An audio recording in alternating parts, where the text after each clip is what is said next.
Hi guys, so welcome to the 2018 Fall Allan Bloom Forum. If you guys could all put your cell phones on silent right now, we'd really appreciate that. So my name is Helen Zhao, and I'm the president of this semester's Allan Bloom Forum, named for the late philosopher, classicist, and Yale professor Allan Bloom. Bloom was a champion of classical education grounded in the great books of the Western canon, and he became famous for his criticism of the moral education upheld by institutions of higher learning in the U.S. The Allan Bloom Forum at Yale seeks to embody and share his spirit of both critical inquiry and veneration of intellectual pursuits. As such, the forum seeks to promote the public exploration of the ideas that have shaped both the Western and American tradition. We invite distinguished guests from academia, politics, and related institutions to speak on issues of culture, philosophy, history, and politics. Past guests have included Alan Kors of the University of Pennsylvania, Harvey Mansfield of Harvard, and Robert P. George of Princeton. We are honored this year to be hosting Dr. Yoram Hazony. Dr. Hazony specializes in political theory, philosophy, and biblical studies. He's president of the Herzl Institute in Jerusalem and founder of the Shalem Center, Israel's leading publisher of Western philosophy translated into Hebrew. This center is now Shalem College, the first accredited liberal arts college in Israel. Dr. Hazony's recent work has appeared in publications such as the Wall Street Journal, the New York Times, the National Review, and NPR. He even appeared with Morgan Freeman in his National Geographic miniseries, The Story of God, where he illuminates the story of Abraham and Isaac. Tonight, Dr. Hazony will be addressing the topic of his newest book, The Virtue of Nationalism. Although nationalism today is often a term that has been associated with dangerous tribalism, Dr. Hazony seeks to analyze it as a principle of shared identity, one that encourages people to work towards upholding the ideals that so characterize their nation. This shared identity can be cultivated through the development of shared language, history, and religion. Thus, at a time when many have deemed the nation-state to be obsolete, Dr. Hazony argues instead that it is, in fact, an important unit of economic interest and political action, as well as an important moralizing agent and the best mode of organizing society today. The Virtue of Nationalism has received critical acclaim, and leading minds have emphasized the value of Dr. Hazony's philosophy, especially in our current political moment.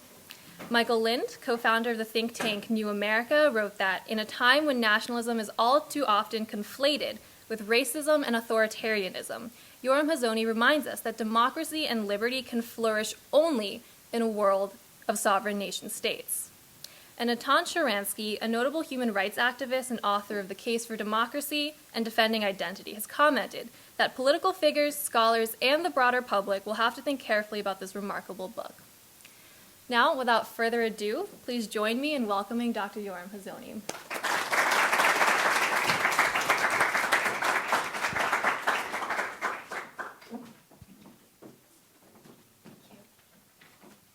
All right, can you hear this? Okay, here's what's going to happen. What's going to happen is I'm going to start talking, and then when I start getting excited, I'll start lowering the microphone, and you'll be able to hear less. So when I do that, I don't know, wave at me or something to remind me that I'm forgetting myself. All right. It's exciting to be here at Yale. Some of you may know that my history is at another school. I went to Princeton, my wife went to Princeton, my daughter went to Princeton. So I would like to thank you all in this era of intolerance for the gracious, warm welcome that I received this evening from the Yale students. I really, really do appreciate it. And in fact, I appreciate anybody who's tolerant in this day and age. Speaking of intolerance, I'm talking to you about nationalism the week that President Trump announced that he was a nationalist. And I wrote the book before President Trump announced that he was a nationalist. So I didn't have him, his declaration in mind. And nevertheless, I thought that the points that he made about nationalism were exactly on. Like I don't think you have to love him or agree with everything that he thinks or says in order to agree with his points on nationalism, maybe other things. And I find it absolutely incredible that that someone can take what I consider to be, and I think traditionally, historically, was a reasonable position with respect to the independence of nations and the desirability of a world of independent nations, and be widely condemned as a Nazi, as Hitler, not just by people, I don't know, students, let's say, who are excited and don't know the stuff well yet, but in the most prestigious and the most important forums and the most important media in the country, people don't have any problem declaring that the president is something like a Nazi. And why? Because he thinks that we should take a stand on the issue of globalism versus nationalism, and he thinks that we should take the nationalist side. Now, I think that he's completely right on this. Nationalism versus globalism is the issue of our age. It's the most important political issue that there is. And every one of us, if we want to be responsible about our political views, about our position on public matters, if we want to be responsible, then we're going to have to, each one of us is going to have to take a stand on exactly this question of globalism versus nationalism. Where do we stand? Okay, so that's the subject that I'm going to talk about this evening. Before I get into the substance of it, let me just say that the political spectrum in America has shifted to the left on this and many other issues in the last generation in a way that's pretty extraordinary.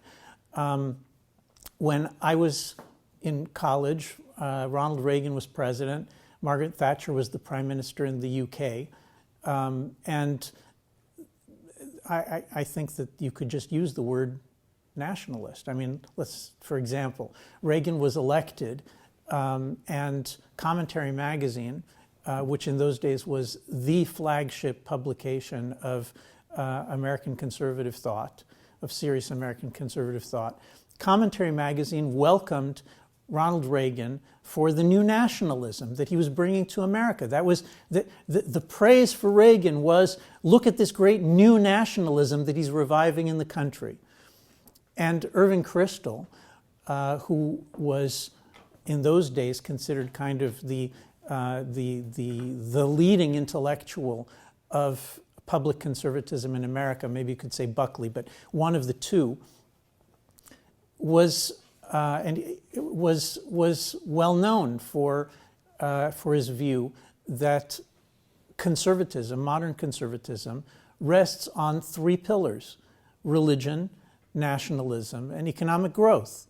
And in fact, he was famous for writing a book called Two Cheers for Capitalism, because he thought that capitalism was important as an engine for economic growth, and there wasn't any better system. But why not three cheers? Because he thought that without a strong bulwark of religion and nationalism, that the corrosive effects of the free market would end up undermining the family and the nation and religious tradition, which is exactly what has happened, you could argue. So in those days, when I became a conservative, when I was sort of inducted into the conservative movement, nationalism was a normal thing for a person to be.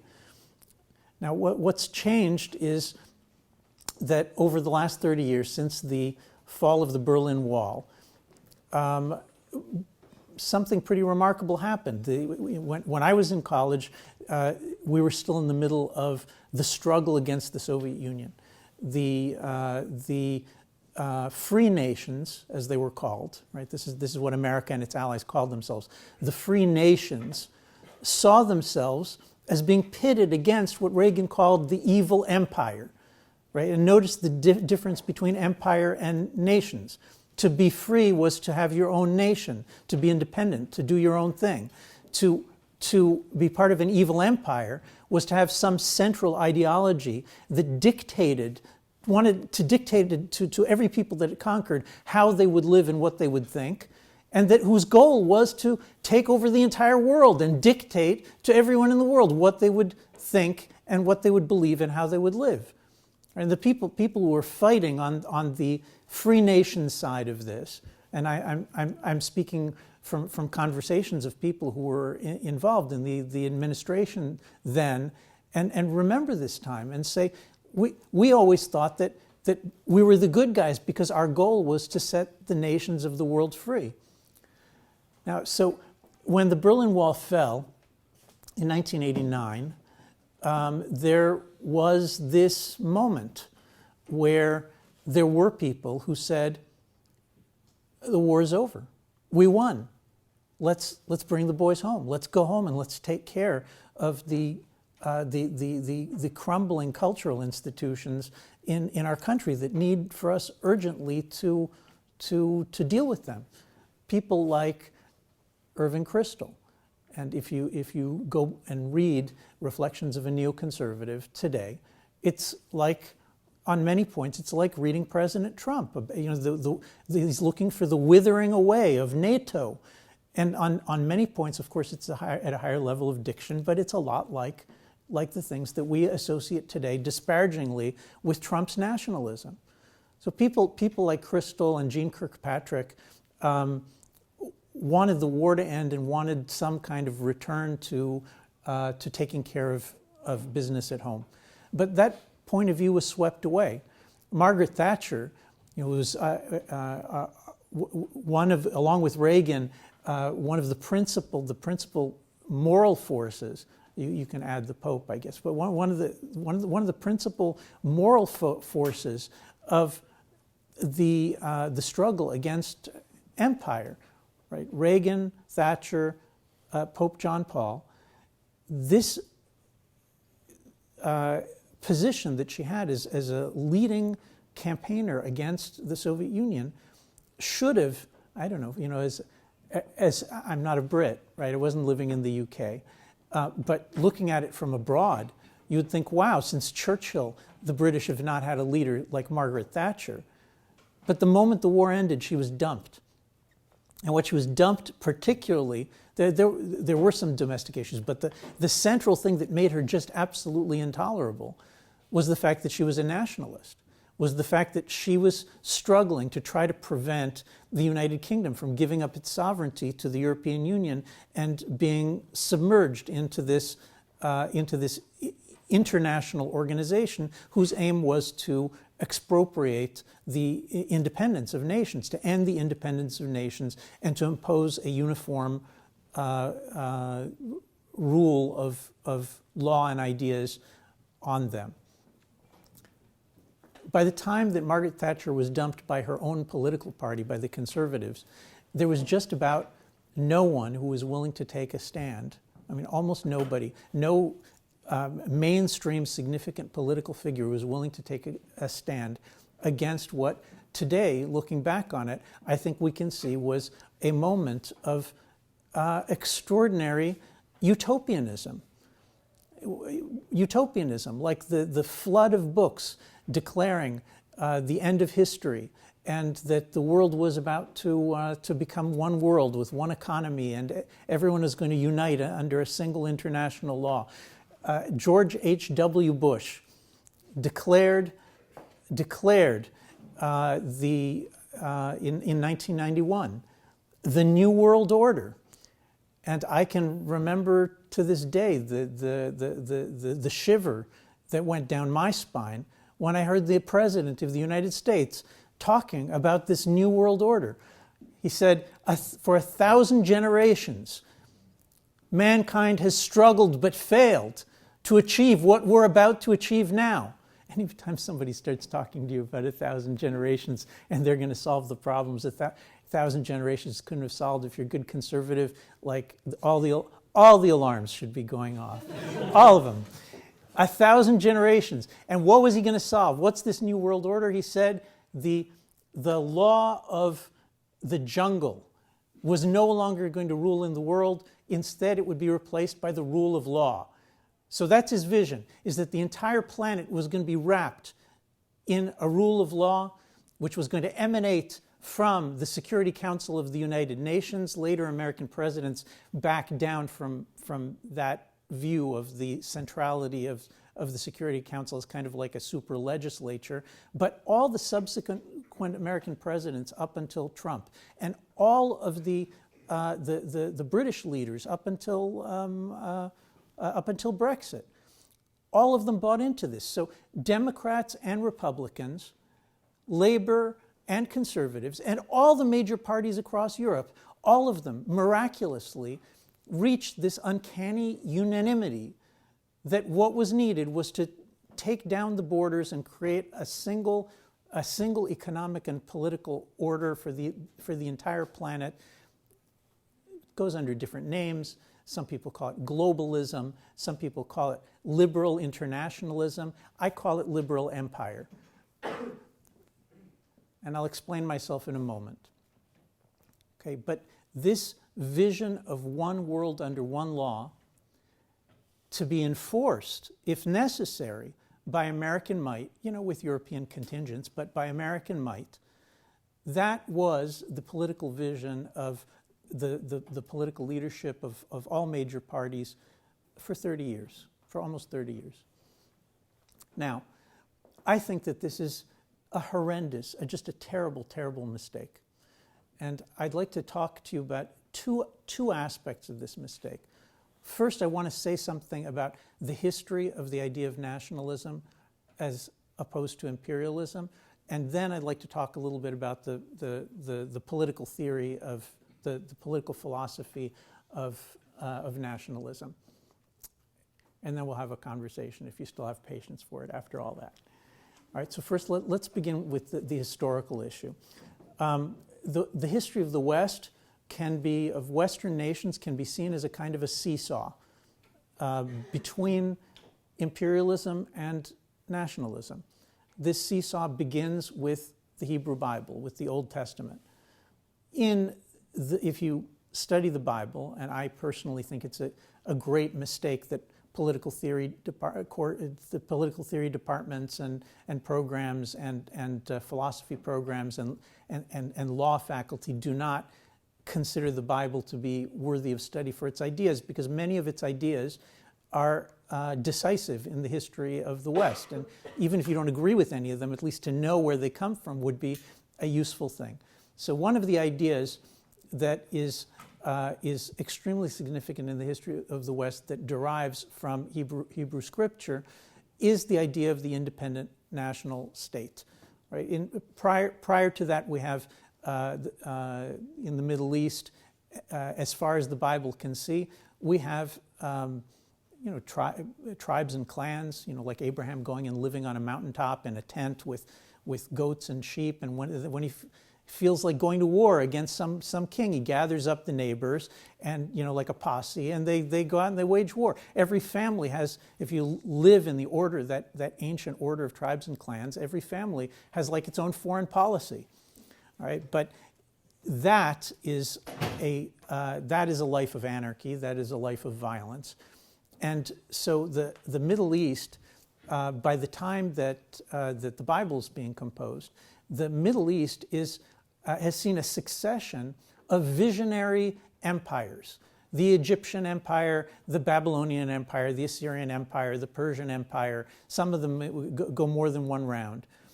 And all of these empires, when you start digging into the sands in the Middle East and you pull up these clay tablets and you start reading what they're writing about, although these empires are all, in many ways very different from one another, they all share a single vision for the relationship between the gods and world empire. The vision is the gods come and say to Pharaoh or Hammurabi or Nebuchadnezzar, the gods come and say to the king, to the emperor, I want you to go out and suppress the needless division and violence throughout the world because people are killing each other for no reason. Your mission is to conquer the four corners of the earth. That's the expression that keeps appearing. To conquer the four corners of the earth and to bring peace and prosperity to all mankind. That is the imperial vision. And that imperial vision, we see it later. It's adopted by Alexander the Great in his effort to try to unify mankind. And then it becomes the vision of the Roman Empire.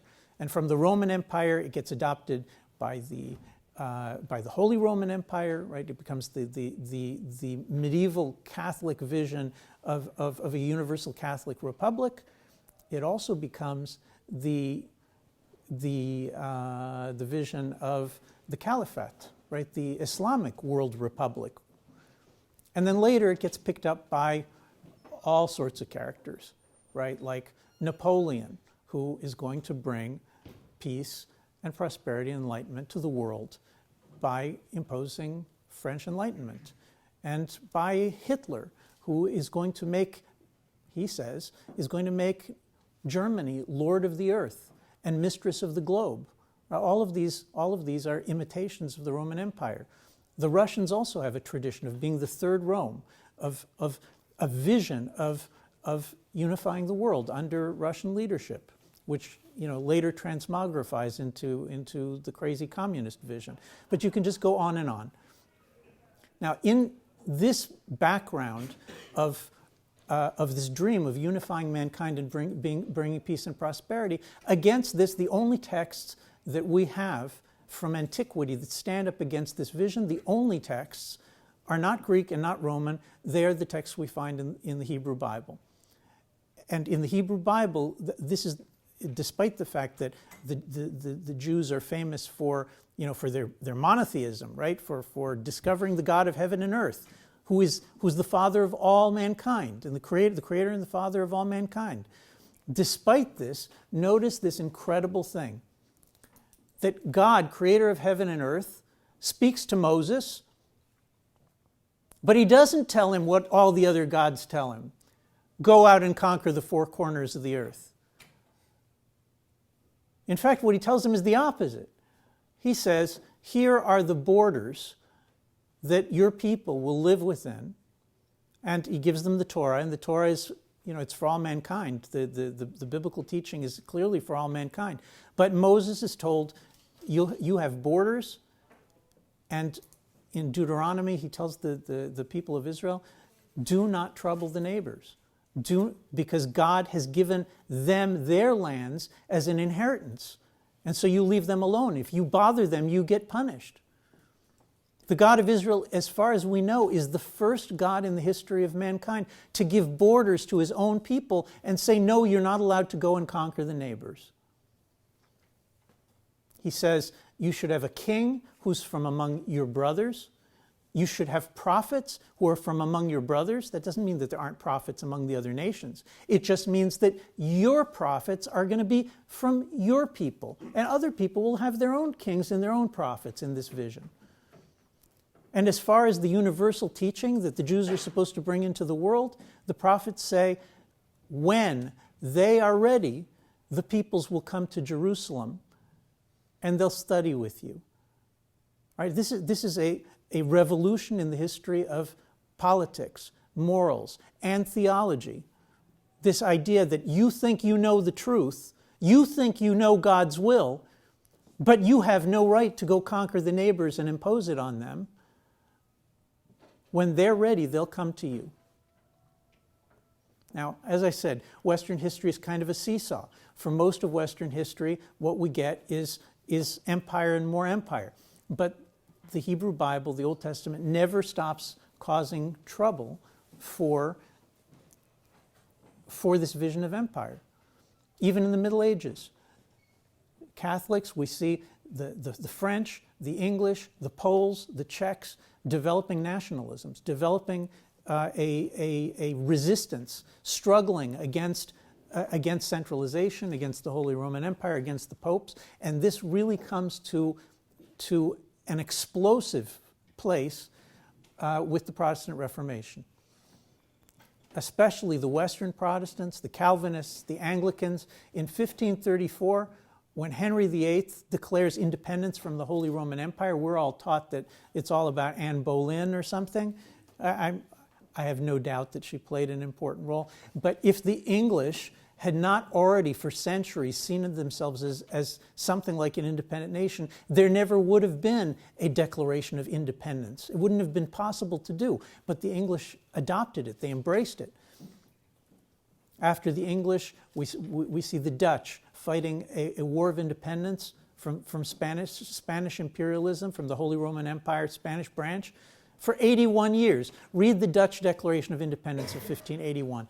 It's 200 years before the American Declaration of Independence. The similarities are absolutely uncanny. Jefferson might have been cribbing.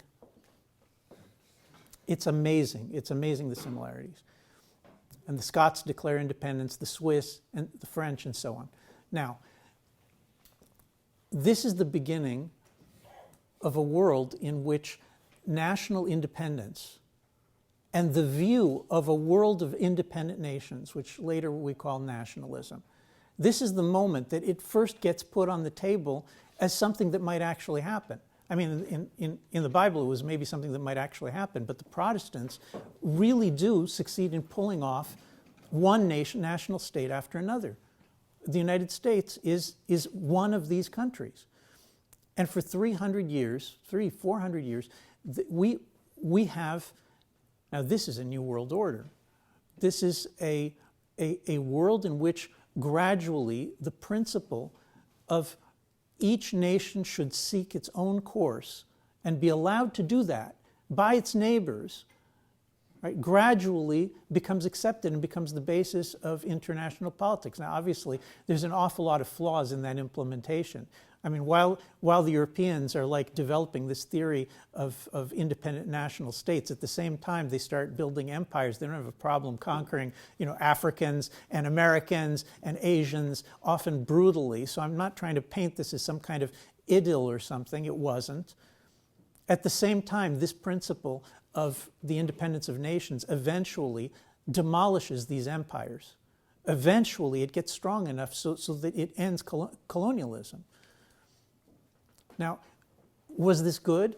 Was this for the good, this movement of what Henry Kissinger calls the shit in his book, World Order, which is excellent, from 2015. If you're scared of all those gigantic Henry Kissinger books, this World Order book is like a summary of all of his vast volumes. It's super. Please read it.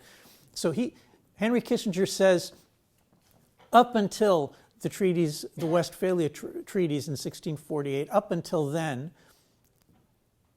all European history the whole world, in fact, is just a battle among contending universalisms.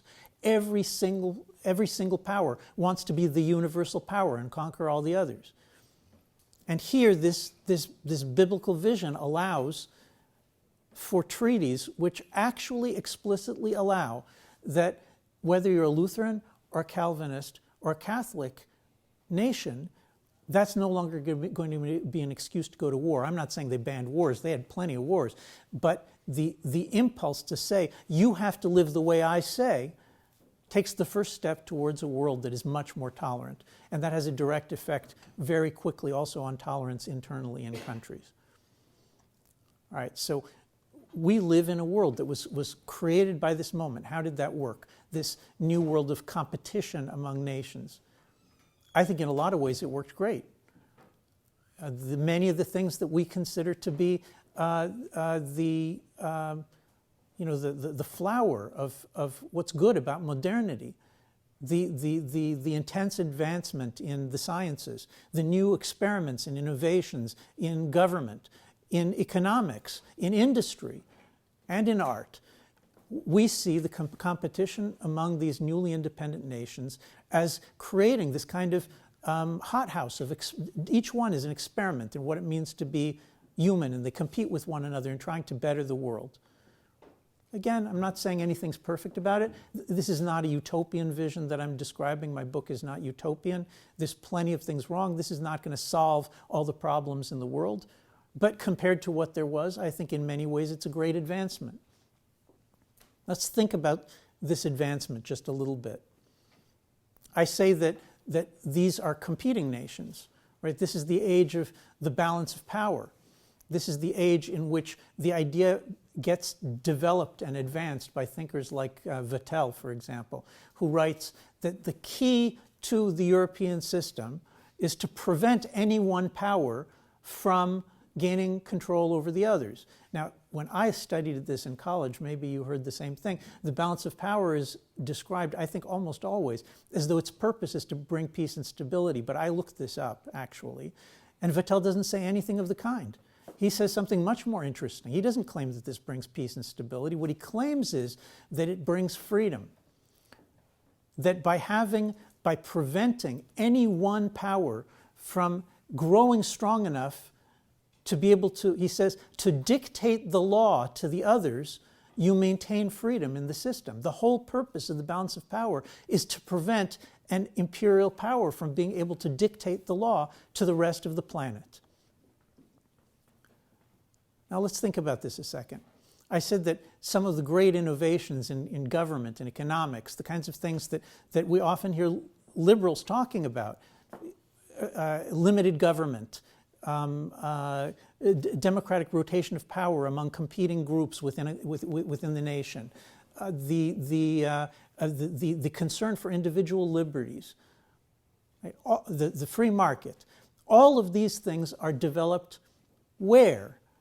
Where are they developed? They develop in these independent national states.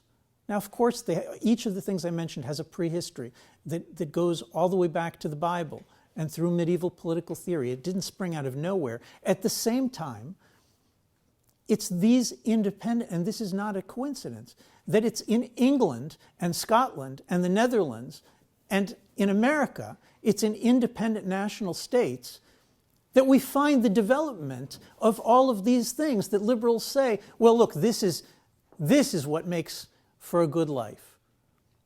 We don't have a single example in all of human history, not one example of limited government being developed and implemented as a principle for an entire empire, for a state that wants to conquer many nations. All right, let me just refine these terms for a second.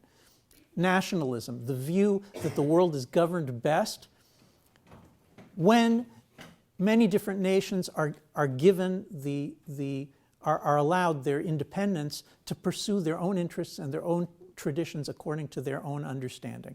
That's nationalism. That is opposed to imperialism, a view that says, no, the world is going to be governed best if, as much as possible, we bring all nations under a single rule of law, under a single coercive authority, and thereby bring the greatest possible peace and prosperity. These two positions are completely irreconcilable. And I'm not saying there aren't arguments on either side. There are arguments. But if what you're looking for is something like limited government or the development of individual liberties, right, we do not have an example of one of these worldwide empires, these empires trying to unite the four corners of the earth that develops this. This kind of thing takes place only in a cohesive nation, in a nation that the term cohesive is from John Stuart Mill, in a nation that is in which the great majority of the people feel a mutual loyalty to one another, so that if people come to the king, as they did in England, and they say, look, you have your sphere of power, but each man is king in his own castle. And the King of England has no right to enter the home of the lowliest serf without permission. Right? This is a famous principle in the common law. This can only happen in a nation that's sufficiently cohesive, where people are sufficiently loyal to one another, so that the king feels proud to be developing these English liberties and to not demand absolute authority to go into any home that he wants and to take anything. Think about democracy. The idea that competing tribes that were at war with one another and disagree on substantive matters, that they will, each one, be willing to allow the other to win an election and to rule. Today, that's coming apart in America. But a generation ago, that's what happened, was that if the Democrats won, they got to rule. And if the Republicans won, they got to rule. And if they couldn't rule alone, then they would compromise and they'd work together. I mean, again, I don't want to say there was no politics and no hatred. Of course there was. But compared to today, mutual loyalty, the feeling that they were a single nation, is what made democracy possible. Take away that mutual loyalty, take it away, and there will not be any democracy. The only way left to govern is through coercion, through imposition of force. And that's why every empire, which is not, because empires are not united, they're many different nations, they're not united by mutual loyalty. And so every empire, in the end, has to govern by coercion. Look at Europe, like the most liberal people in the world. And they're incapable of assembling 27 nationalities or whatever it is. They're incapable of assembling them into a democratic country. It will never happen because there is no bond of mutual loyalty among these people. In the end, in order for the Greeks to do what the Germans want them to do, they have to force them. The Italians just elected a government. They wanted a certain finance minister. And in Brussels, they said no. They dictated who would be the finance minister in Italy. Sorry, you have to choose. You have to choose between freedom, which is first based on national freedom. You have to choose between limited government, democracy. You have to choose between these things and empire. I'm not saying anything. Maybe empire will bring more peace and prosperity, but it will not bring more freedom. Let me just say one last point about empire versus nationalism. Nationalism, as I've described it, nationalism is a principle of limiting yourself, of saying I want to unify the diverse tribes within my borders. Okay, and notice this is an important point, that nations are always diverse. All nations are diverse. Go back all the way to the Bible, right, to the paradigmatic unification of the tribes of a nation. And you'll see great diversity among the Jews. And not only is there great diversity among the different tribes of Israel, but they also adopt people from other nations. Egyptians left Egypt together with Israel and stood at Mount Sinai and became Jews. Ruth the Moabite, she's a Moabite. Her descendant is no less than King David. She joins the Jewish people saying, your people is my people, your God is my God. So she's not an economic immigrant, although that factors into the story. She's willing to adopt both the Jewish people and to be loyal to them, as they are, flaws and all. And she also adopts the Jewish God, the principal Jewish idea. Okay, so if we think about this history of independent nations made up of tribes, not just Israel, but the Dutch and the English and then the Americans, made up of different diverse tribes, but held together by mutual loyalty and some kind of common tradition. Where does tolerance flourish? America's never been as intolerant in my lifetime as it is today. All right? I'm not saying that, that the people were, always gentlemanly to me when I was a conservative activist and on college campus. They were not. There's always hatred. There's always obnoxiousness. Obnoxiousness is like eternal in the human condition. But in those days, if one of us, we in our magazine, the Princeton Tory, if one of us wanted to write about something we believed in, religious, political, philosophical points of view, I don't remember anybody being afraid to speak their truth. They might be unpopular. They weren't going to be persecuted because they said what they had to say on some subject. We talked about everything we wanted to talk about. We talked about it, we debated about it, we wrote it, we published it. It scares me that those days are gone now. I'm ashamed that I teach my children to be careful about what they say. I'm ashamed that I teach my children that sometimes when you believe something, you shouldn't say it. Now, why is this happening? All right. Again, nationalism, as I've described it, is a principle of limiting yourself. That your nation will not go out and conquer all the nations in the world. That you may think that you have the best way of life, but you're not going to go out and impose it on all the other nations in the world. Which means that nationalism is, in fact, a principle of tolerance. This was an important point. Nationalism is a principle of tolerance, because if you say there are borders, everybody's always focusing on keeping people out of the borders, keeping them from crossing the borders. That's not the important part. It's important. It's not the important. The most important part is keeping you from crossing the borders to conquer everybody else and impose your ideas about what's right on the entire rest of the world. By having borders, by believing in borders, nationalists create the possibility of a world of tolerance. And by creating the kind of personality, becoming the kind of person who wants to take care of his own and does not want to conquer the four corners of the earth and impose his or her ideas on them, by becoming that kind of person, you become a tolerant person, and it becomes possible for you to tolerate difference in your own society as well. And guess what? If you're moving in the other direction, as we have been for a generation, you've got some new world order, you're going to impose your values on the entire planet, if necessary, by coercion, then guess what? So you become the kind of person who cannot tolerate different points of view.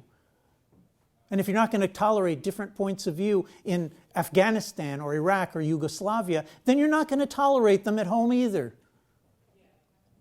And the intolerance that we see today in America and Europe is the direct result of the fact that you all go to school at this wonderful, extraordinary institution, right? Such brilliant people, such hard work goes into this. And basically, you have two choices for what you're taught here in departments that deal with ideas. Two choices. There's neo-Marxist universalism, right, which is sometimes called progressivism, neo-Marxism, which is going to bring the revolution to the entire planet. We know, the neo-Marxists say, we know exactly the way the world should be run, because we're so smart. And then you have liberal universalism, liberal empire. We liberals, we know how the world should be run, the entire planet. Those are your two choices. Total arrogance. Total arrogance. Neither of those points of view allows the space for anybody else to exist but you and your values. So when people come to me and they say, oh, I don't trust Salvini, Trump's not my hero, look at those Brexiteers, boy, what are the chances they can govern? I say, you know what? You might be right. But what are you doing? You want to do a better nationalism? Go right ahead. Everybody's going to welcome a better nationalism. But you have to be a nationalist in order to be doing the right thing. And that's why Trump was actually right this week when he says there's globalists and there's nationalists. The globalists, they want worldwide liberal empire. Nobody should want worldwide liberal empire. There are some people who don't want to be liberals. There are such people, all right? So either you respect them, maybe you'll take pity on them, maybe you'll hate them, but there are people who don't want to be liberals.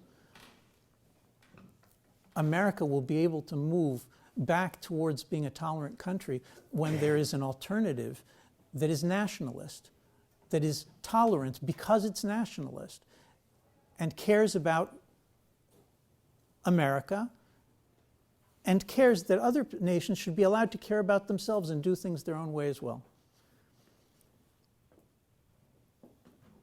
Thank you very much.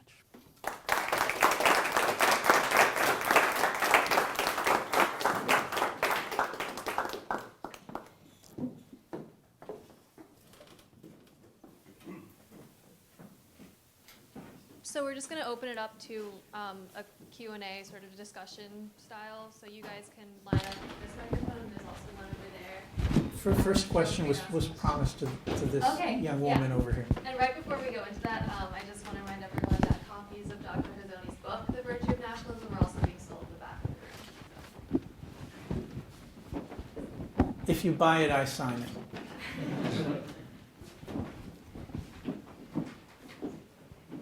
Thank you so much. I was wondering sort of about how journalism and the media, like what is their duty in this like nationalist framework? Is their duty to a country or is it to the world? And if it is to the world, what does that even mean? And so I was wondering if you could sort of speak to, like before you were talking about sort of what's been eroding at like American nationalism and how a lot of it is like intervention in other countries, which might be distracting from problems within America.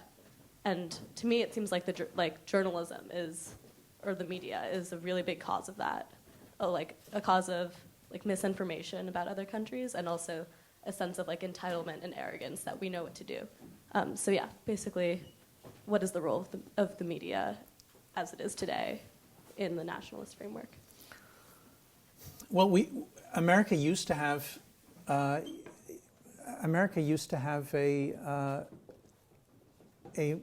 much more moderate media, which you could call nationalist. I mean, it's famous that the main media would never carry a photograph of Roosevelt in his wheelchair, because there was the White House thought that it would not be good for the respect for the presidency, or for the respect for the president, for him to be photographed in a wheelchair, and the media cooperated with this. And I think this is an example of bipartisan, nonpartisan loyalty to your president and to your institutions. You might have thought that this was a terrible, stupid policy, but the president asked, and you had respect for the president, and you wanted to strengthen the country, so you helped. Now look, obviously this stands in tension with the responsibilities of journalists to pursue the truth about bad things that are happening abroad and in the United States. Right? It stands in tension. But you know what? It stands in tension. The truth is, it stands in tension with people's responsibilities as professors, with people's responsibilities as citizens, with people's responsibilities in a great many occupations. The loyalty to your nation always has to be balanced against considerations of are evil things being done, and should I speak out against evil things that are happening? That tension is eternal. It's going to exist forever. And I think that what we are seeing in the last generation, especially, is the development of a almost complete lack of national responsibility on the part of many in the media. You could add many in academia, many in Hollywood, many in all sorts of industries. What used to be a delicate balance. So even if you were a Democrat, I'll tell you a secret. When I was in college, I could still read the New York Times. I read it every day.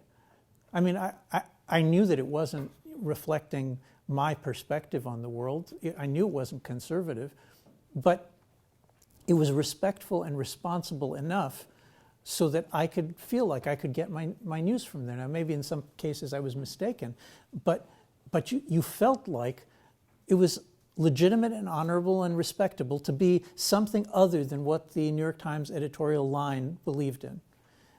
And I feel like that's gone. I can't read many of the American papers anymore. I can't watch a lot of American television anymore. I mean, it's the total partisanship. It's being called partisanship or lack of civility, but I'll give you a different word to describe it that is maybe a little bit more apt. It's tribalism. It's simply tribalism. America is breaking down into its tribes, and most of the academics and most of the media and most of Hollywood are members of a certain tribe. And what matters is the good of that tribe. I'm not saying it's not happening on the other side also. I think it's a general phenomenon. And when I say, I wrote in a piece in Time this week that that we need, actually what an American needs is more nationalism. I know a lot of people will find that strange. But nationalism, uniting, finding what unites the people, finding a way for the tribes to work together and to distinguish themselves from others, that's nationalism. That's what America needs right now. Good evening, Doctor. Thank you for coming and for your honest words.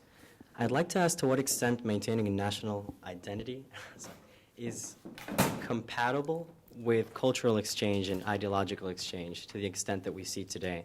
More specifically, I'd like to know how you'd resolve the tension between the second stage of the mandate that you mentioned. First you have your borders, and then you're open to teaching your neighbors, and the humility that goes along with your flavor of nationalism.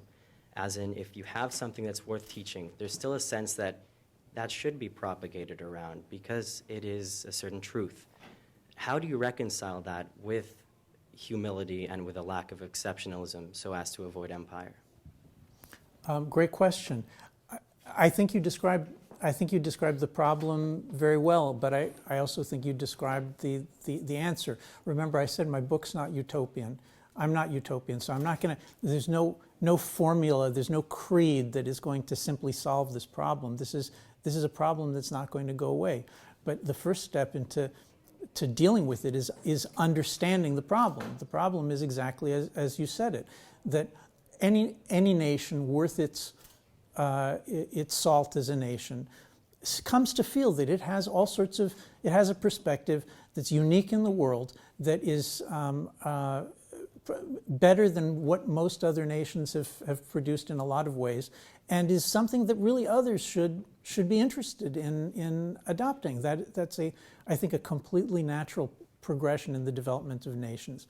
And at the same time, the whole key to keeping a sane world order is to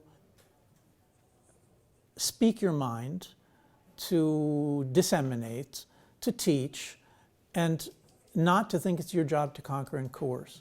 And you're exactly right that is an incredible problem, because the more you think that your ideas are just the greatest thing, the more you're going to be inclined to go out and conquer and coerce. And we've seen it for as long as we have recorded history.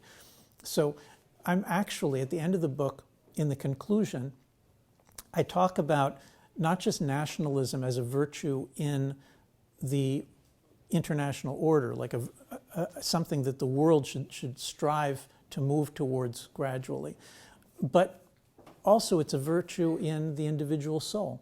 And I take this very seriously, that there is such a thing as a completely tribalized individual who thinks that whatever the leaders of his tribe say, is the truth, and there is no other truth. And if it's necessary to do horrible things for that, then you will. And at the other extreme, there is empire. The empire is the most fanatical possible position, because it's, like the tribe, you think that that your way is best. But in empire, you've already reached that stage of burning passion where it can just be imposed on everybody. Tribal societies aren't like that. The tribes, they think their way is best. They may even destroy another tribe if they feel like they need to survive. But they don't have the burning desire to conquer the planet. That doesn't exist in tribal society. In imperial society, you develop individuals. Right? Just like in tribal society, you develop people who are just loyalists. In imperial society, of course, there are many different kinds of people, but the ultimate product of an imperial state is people who are burning with the desire to overthrow everything in the world other than the value system that the empire is committed to. So it's an imperialist revolution. An imperialist revolution. That's what we see, for example, in the French revolutionaries or in Nazi Germany or among the communists. And we even see hints of it among internationalist liberals. This burning desire to impose yourself on the planet, the ultimate will to power.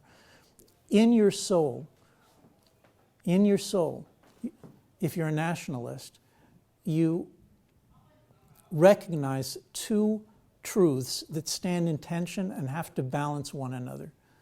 One truth, that there is extraordinary truth and beauty in your tradition, the way you and your people understand things. The second thing, that there is also extraordinary truth and beauty among the nations, and that sometimes they know things that you don't know, and so sometimes you have to learn from them and not only to teach.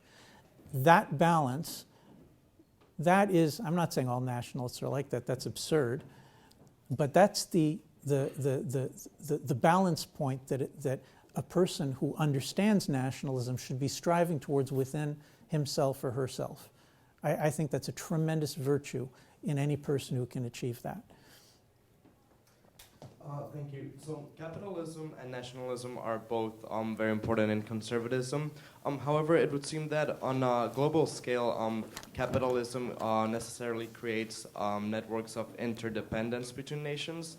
And it would seem that these networks can sometimes take away some sovereignty from nations, especially if there's a very big imbalance in economic power in a relationship. Do you think there's any friction between global capitalism and nationalism?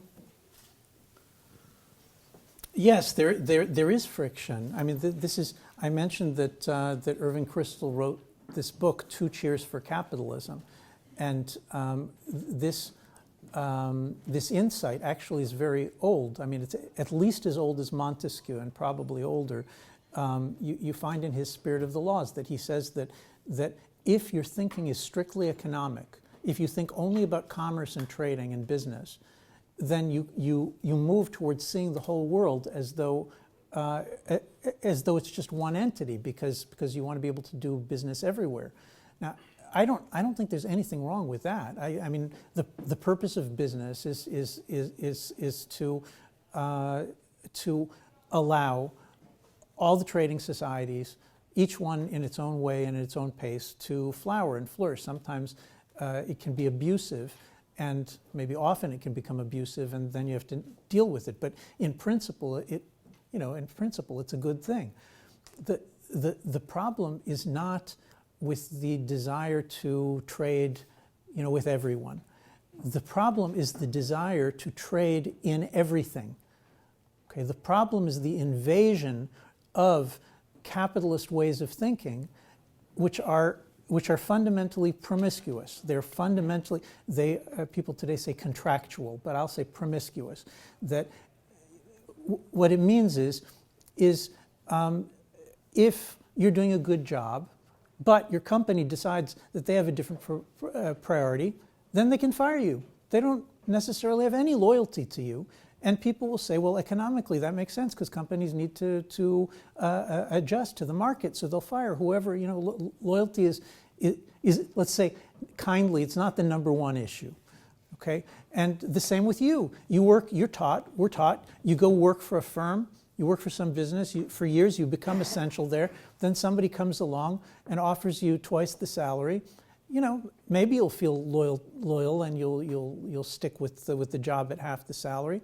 But as far as capitalism is concerned, it's just as effective and just as efficient, and maybe much better if each person, when he's valued or she is valued at a certain level, if you're being offered more at a different company, then you should go. So that's promiscuous. It's not based on loyalty. Maybe some firms have loyalty, and that's good, but capitalism is not based on loyalty. Take that system. I write about this at some length in my book. Take that capitalist system, which is so great at producing wealth and innovation, and move it into the family, and have people start, each day, each month, each year, husbands and wives will decide, is like in a Ayn Rand book, is my husband, as good as I thought he could be? Can I get a better husband somewhere else? We laugh, but it's true. Our society works to a shocking degree works like this. Children, everything's based on consent. Really? Well, maybe 20, 30 years ago I consented to have that child, maybe. but I didn't consent to that child. I didn't expect that.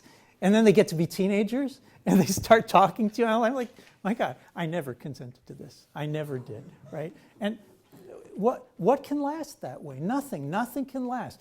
People who want to keep a marriage together, they can't do it. They can't do it anymore because they're too capitalist to do it. They don't understand. You don't understand anymore, you people, most of you, that no, seriously, because nobody says this to you, that to stay in a marriage for 50 or 100 years, right, you change, your wife changes, everything changes. None of it is what you consented to, right? It's not what you it's not what you dreamed of. So the only way to make it through is through loyalty, not through consent, through saying, this is more painful than I can even imagine.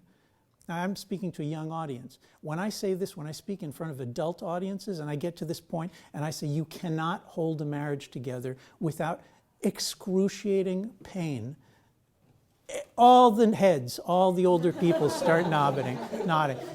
You cannot raise children without excruciating pain.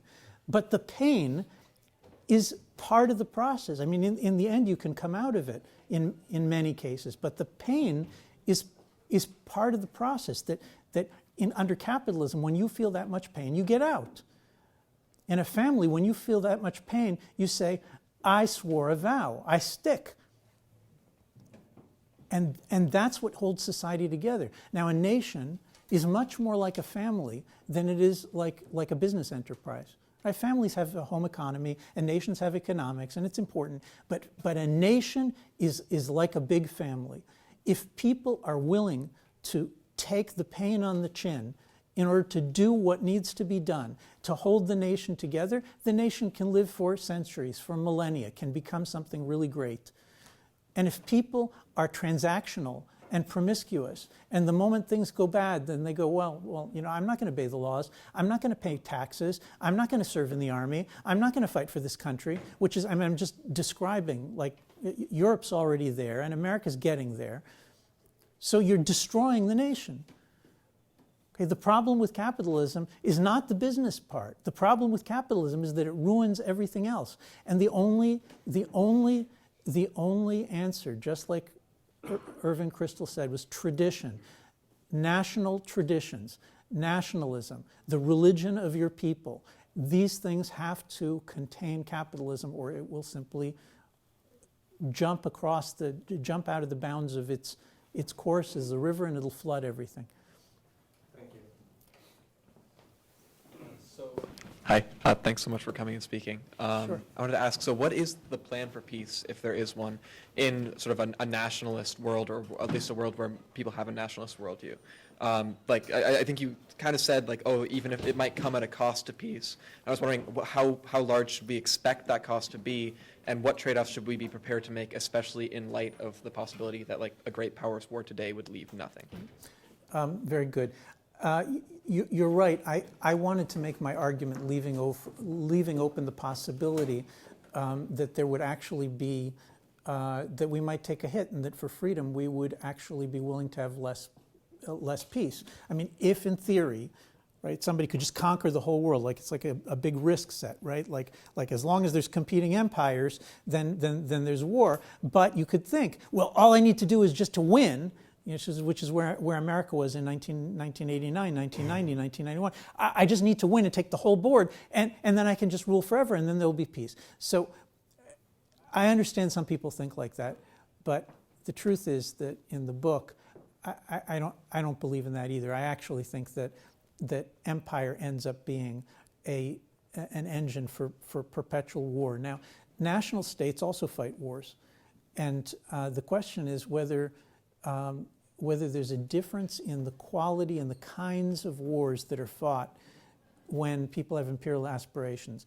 And I think that there actually is a big difference. I think that when we talk about war as this existential menace, like, killing millions, tens of millions, hundreds of millions, destroy the earth, when we think of war in those terms, we're actually not thinking about, all of these, petty wars that were fought among national states. I mean, just think examples like wars between the Irish and the English, or the Jews and the Arabs in the Middle East, or between India and Pakistan. All right, I'm not saying that these wars aren't terrible, but these wars they're mostly fought about where the border should be. Or they're fought about natural resources. They're fought about, you're arming too much and you're threatening me. They're fought about all sorts of things, but here's what they're not fought about. They're not fought about, I have a plan to conquer the entire planet, and this will save mankind if I do this. It's a vision of universal salvation, which is, it's really close to a religion, right? That I have a universal salvation theory, and it will save all of mankind, and therefore any cost is worth it. Now, then you get the 30 Years' War, then you get the Napoleonic Wars, then you get World War I and World War II. These are wars that they're not just, it's not just, the Serbs want to take off to move the border with the Austrian Empire, so they're killing a few people. So there's a war, there's a border war between. That's not what we're talking about. All the wars I just named are wars that are driven by a universal salvation vision. And if the communists had ever fought a world war, it would have been the same as communists, because Stalin reverted to a patriotic nationalist in World War II in order to save Russia. But if there had been an actual shooting war with the communists, then it would have been the same kind of thing. A burning, fanatical idea for which it is worth sacrificing anything, paying any cost. And so I actually think this is not an argument new to me. This is a famous argument of Kissinger's, which goes back earlier than him. Eliminating the universal salvation theory as a motive for war doesn't eliminate, but as far as we know, it greatly reduces the possibility that you're going to end up with these kinds of vastly cataclysmic wars. The ones that we're familiar with are always fueled by the burning desire to save the whole planet, which is apparently something that people can't hold on to while fighting wars without doing terrible things. So I'm actually claiming we'll be better off with a world of independent nations, even on this front. Yeah, thank you so much for your question, or for your talk, rather. I have a question about how religion I'm about fits to ask you a question, and we'll see if you thank me. About how religion fits into the framework that you just described, specifically religions that promise universal truths and a universal brotherhood of man. So under your definition of nationalism, can somebody be both a good nationalist and somebody who believes in higher authorities that transcend national boundaries? Yes, great question. Now, this book does not enter into theological questions, and that is mostly because of the preferences of some of the people involved in the editorial process. But if you want to see my worked out theology of nationalism and conservatism and how the pieces fit together, there is on my Virtue of Nationalism webpage, or you can Google it. There is a lecture called something like God, Nationalism, and Conservatism, which I assume will become an essay or a book or something eventually. I'll give you the highlight. The highlight is this, or the highlights are this. Tribal societies are basically tend to be relativistic, right? Meaning that every tribe has its own god or gods, and those gods, each one rules over, like a local value system, which, the commands of the god, according to its traditions. And tribal societies, to the extent that they don't have any interest in going out and conquering the world, they tend to say, okay, over there they do things that way, and over here we do things this way. Their gods say this, our gods say that. It works very, very well with polytheism, to have each tribe have its own god, and to say, okay, down the street there are different gods in charge. The universal empire thing appears like it could easily be monotheistic. Okay, and in fact, I think quite a few Christians and Muslims have this impulse. It's very different from Jews. Have this impulse to say, well, there's one God in heaven and there's one empire on earth, which is that's not a made-up quotation. It actually appears in various places in history, and it's difficult. It's very often difficult for Christians and Muslims to identify with this Old Testament vision, which says there's one God who created heaven and earth, but peoples are many and they have to do things each their own way. How is that possible? Well, it's possible because the prophets are not relativists, right? They have no doubt that there are truths that are universal. Right? They believe that someday all of the peoples on the face of the earth are going to stop murdering, sacrificing their children, to pick an obvious central example. But they have an epistemology, a theory of knowledge, if I can say that. They have a theory of knowledge which assumes radical limitation on what each individual can know, and surprise. Even Moses, the greatest of the prophets, when he keeps insisting, at the end of the book of Exodus, he keeps insisting to know God's essence. Like there's this whole story in the book of Exodus that unfolds of Moses wanting to know God's name and to know God's ways. And when the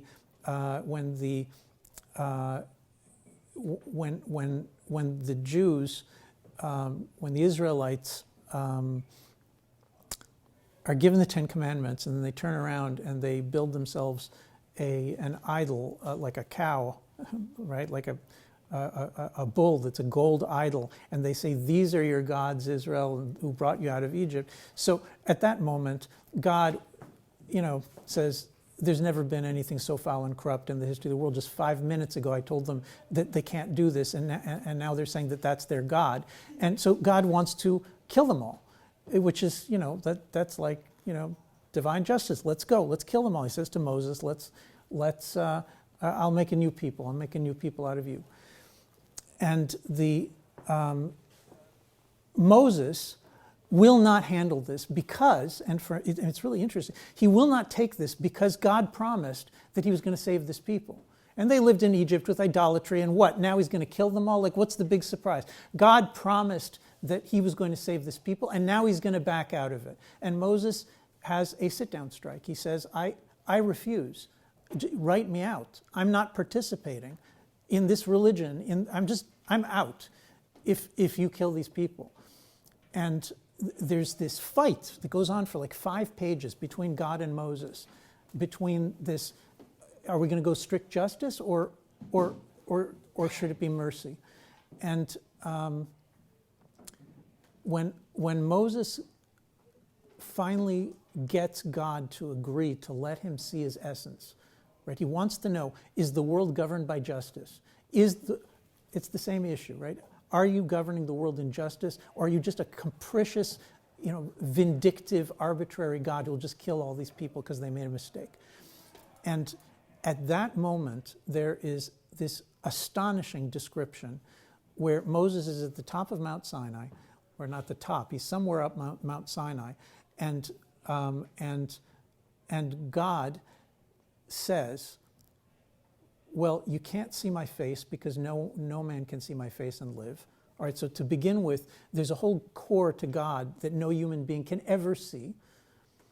And then to see the rest, to understand God's essence, God puts Moses in the cleft between, in a crevice between 2 rocks on the mountain, and it says that God covers Moses with his hand, and then God walks by, but Moses can't see him coming. He can only see his backside. And when he sees the God in the past tense, in the backside, then there's a description of God's essence there, the famous 13 attributed name of God.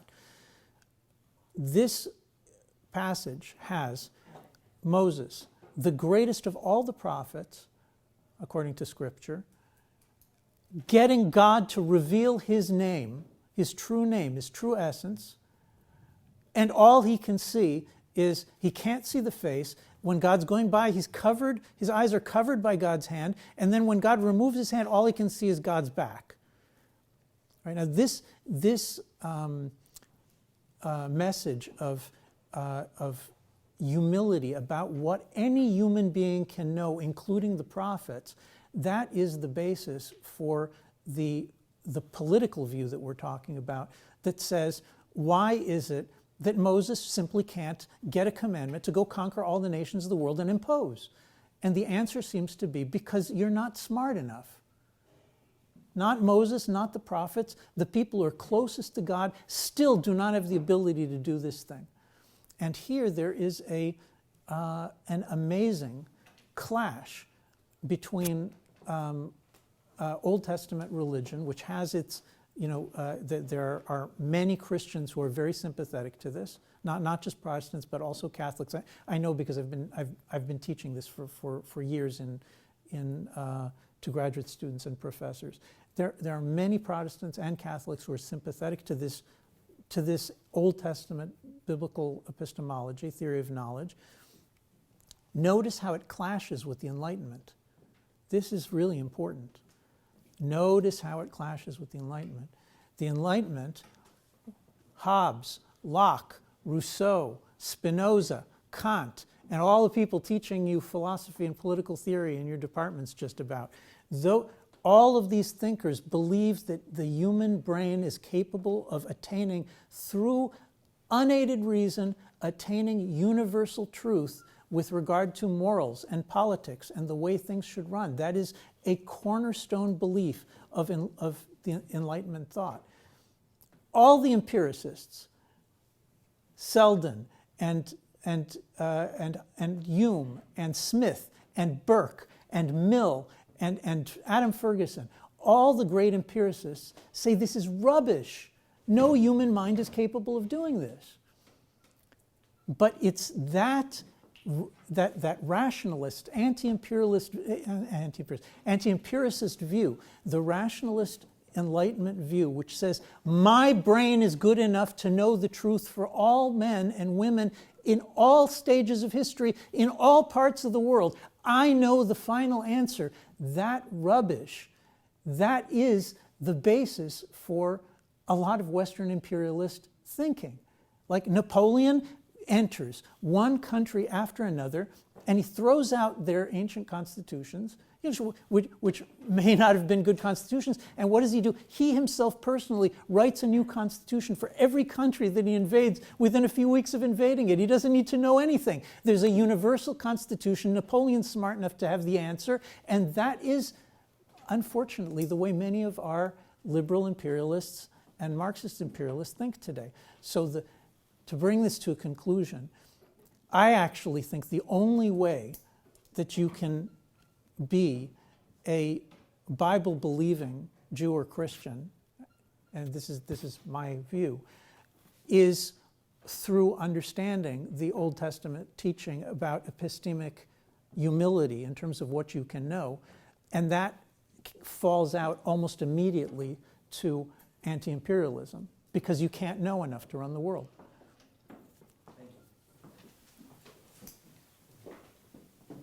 So I guess this will be the last question, but my question's about federalism in the United States, and do you see the idea of federalism, which gives a lot of power to autonomous states and regions and locales over the power of the federal government, as something that helps nationalism or hurts nationalism in the U.S.? Well, it helps. I mean, look, there's there's a balancing issue here. Federalism recognizes something we touched with that I discussed earlier, which is that there is no such thing as a homogeneous nation. All nations are made up of tribes, and those tribes, each one has its own traditions and its own ways. And the original 13 American colonies are exactly that same story.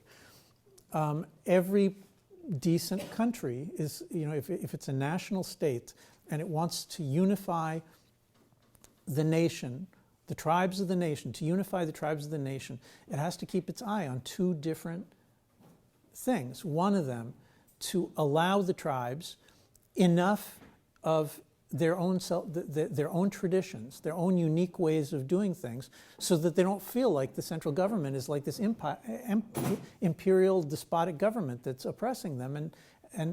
And on the other hand, there are limits, right? Because there are things that simply cannot be tolerated and maintain the national heritage.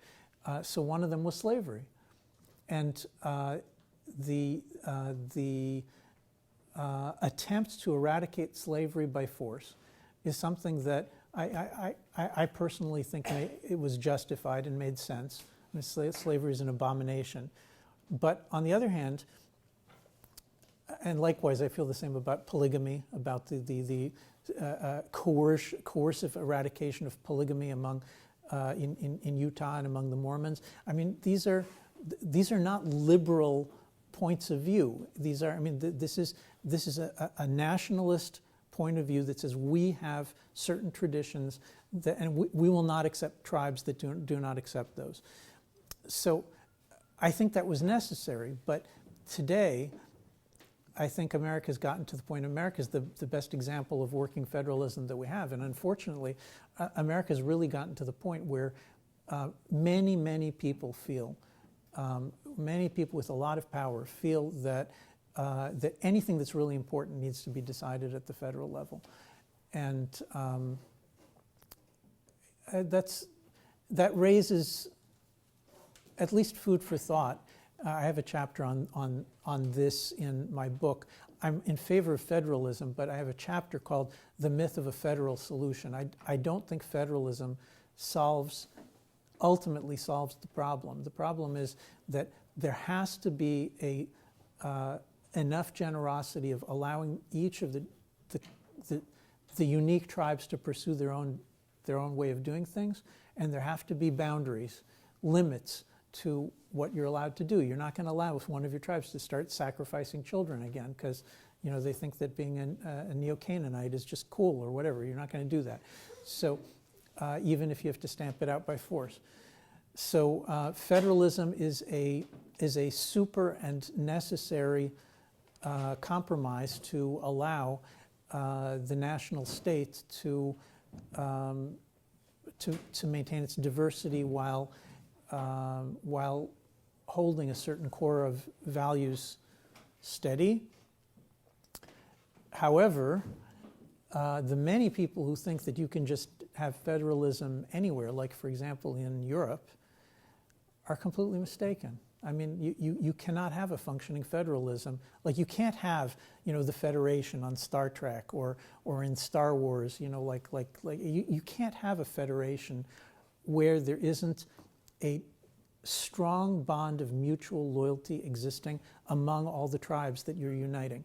If you don't have that, then no federalism is going to help you, which is what we see in Europe, and the dream of a world federal government, which is the Kantian dream, the John Lennon dream. There's no chance. There's absolutely no chance of making that work, and we don't have any examples of it working. So luckily, we don't need to guess. Thank you all very much. Good night.